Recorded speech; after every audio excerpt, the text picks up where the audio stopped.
Claves para negociar en inglés. Particularidades y diferencias del idioma inglés. El uso del inglés es distinto al de otros idiomas. Cuando se negocia en inglés no se trata de buscar siempre palabras diferentes a las de nuestro idioma, castellano, ni tampoco similares.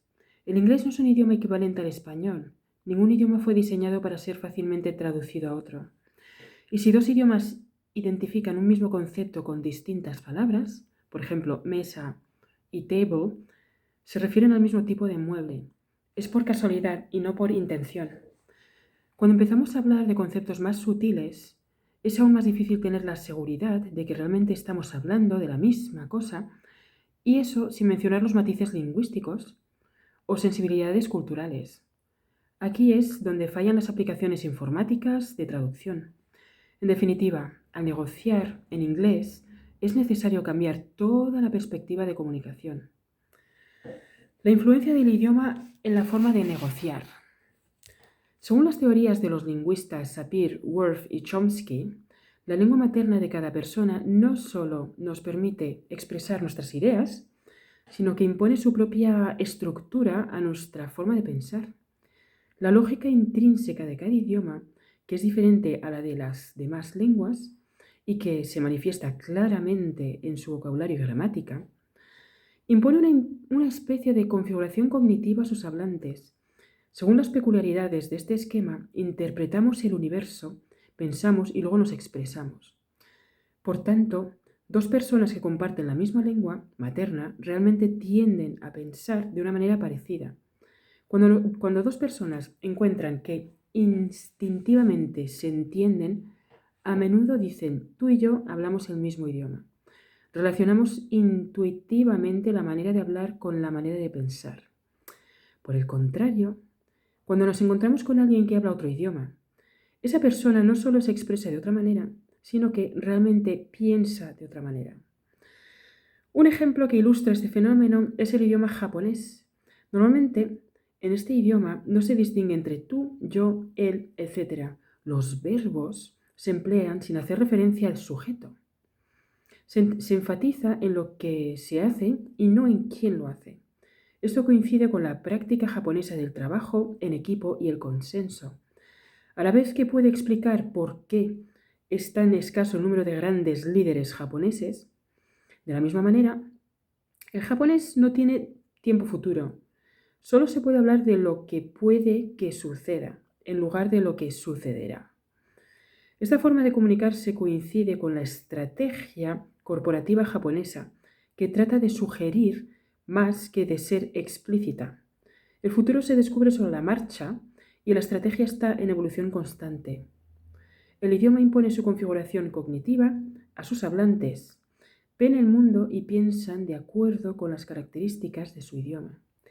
Es curiosa, la sociedad japonesa y es muy curioso cómo trabajan las empresas japonesas y desde mi humilde punto de vista, después de haber leído mucho de ellos y observado un poco cómo son a la hora de estudiar, trabajar, negociar, y sobre todo con uno de los libros que me encantó, que es La mente del estratega de Kenichi Omae. Así. Ups, perdón. El directo. Pues después de ver cómo son los japoneses, me he quedado verdaderamente sorprendida y admiro mucho su forma de trabajar, de comunicarse, de negociar. Es fascinante. Prosigo. Si aplicamos esa teoría al comercio internacional y más concretamente a la negociación internacional, nos daremos cuenta de la enorme importancia que tienen los diferentes idiomas y cómo el uso del inglés en lugar del español o de otro idioma cambia profundamente la perspectiva de la negociación. Vamos a ver a continuación las características del inglés. El inglés moderno es un idioma derivado de la lengua germánica y algo rudimentaria de los sajones que invadieron Inglaterra en los siglos VI, VII y VIII de nuestra era. Sus palabras eran mayoritariamente monosilábicas: man, work, cow, field, land, go, do, make, put, etc. Todavía, en la actualidad, Las palabras inglesas siguen siendo generalmente más cortas que las de de otras muchas lenguas, ¿no? La invasión de los normandos en el año 1066 trajo consigo las aportaciones al contenido latino del vocabulario inglés a través del francés. Pero la gramática del inglés mantuvo la sencillez de los sajones y con el paso del tiempo se ha ido simplificando aún más. Quizás por este motivo es por lo que los anglosajones desconfían de la verbosidad, hábito que reprochan a menudo a los franceses y hablantes de otras lenguas latinas. Al contrario que el español, el inglés es un idioma relativamente poco aficionado a los verbos. Por otra parte, se hace mayor uso de los nombres y, sobre todo, de las preposiciones. Hay más de 150 en inglés moderno. En muchos casos, un verbo en español se traduce mejor por un sustantivo o preposición en inglés. La noción de entrar normalmente es expresada por las preposiciones in o bien into, más que por el verbo to enter, que casi nunca se utiliza. Además, muchas palabras inglesas que son nombres pueden emplearse como adjetivos o verbos sin sufrir cambio alguno. Otra peculiaridad del inglés es que no tiene ningún equivalente a la Real Academia Española de la Lengua, por lo que nadie puede determinar si su uso es correcto o no. Los angloparlantes inventan constantemente nuevas palabras o nuevos usos para las mismas palabras. A ningún angloparlante se le ocurriría consultar el diccionario o discutir sobre la definición de una palabra. Siempre partirá de la base de que la utiliza correctamente y, si no me entiendes, es tu problema. Bueno, yo personalmente discrepo un poco con esto, pero no voy a entrar en detalles. Otra diferencia significativa es que mientras en español normalmente las palabras significan lo mismo, independientemente del contexto, es que en el que se utilicen, en inglés, a menudo se utilizan conjuntos de dos o tres palabras cuyo significado depende de la yuxtaposición de las mismas. Esto es lo que llamamos phrasal verbs. Así, por ejemplo, la expresión "it's up to you", traducida palabra por palabra, significa "ello está arriba para ti", si bien en la realidad significa "decide tú" o "depende de ti", o "es como quieras" también, ¿no? En definitiva, las particularidades y diferencias del inglés que debemos tener más en cuenta cuando negociamos en este idioma son: es preferible emplear una forma de expresión más directa, simplificada y menos elaborada de que la que habitualmente utilizaríamos en español. Hay que evitar traducir palabra por palabra, partiendo de la sintaxis y la lógica del español, ya que cometeríamos errores de comunicación. Es necesario familiarizarse con las expresiones idioms más comunes. Por ejemplo, la traducción literal de la expresión in black and white sería en blanco y negro, cuando en un contexto de negocios significa poner por escrito.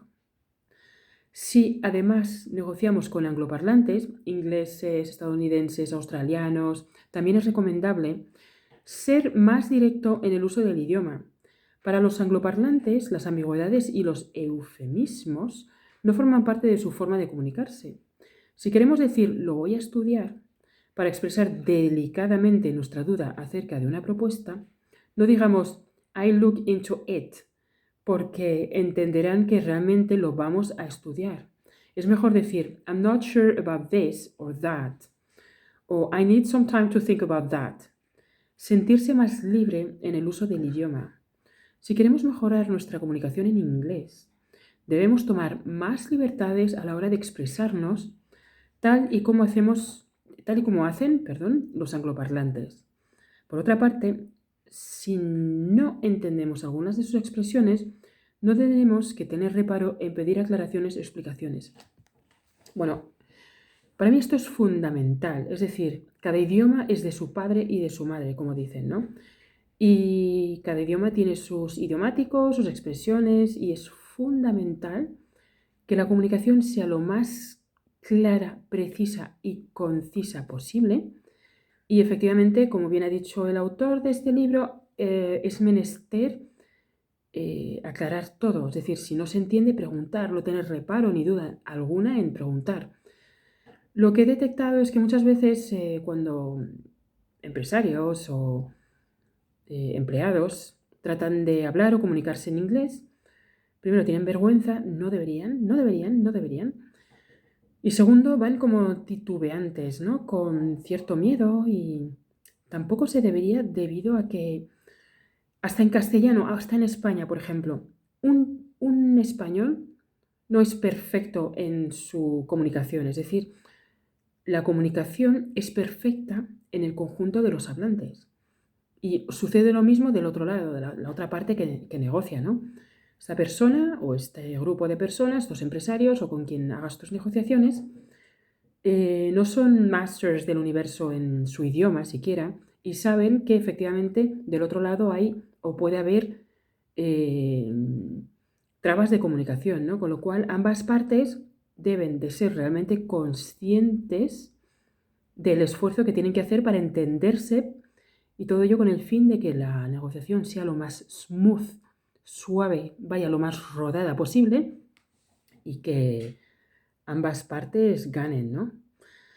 Bueno, este vídeo ha sido un poquito más largo, 11 minutos, pero era necesario que lo hiciera con este tiempo. Os agradezco realmente que me hayáis escuchado. Si tenéis cualquier duda con respecto a la comunicación o las características del inglés, no dudéis en poner comentarios y estaré encantada de contestaros. Que tengáis una buena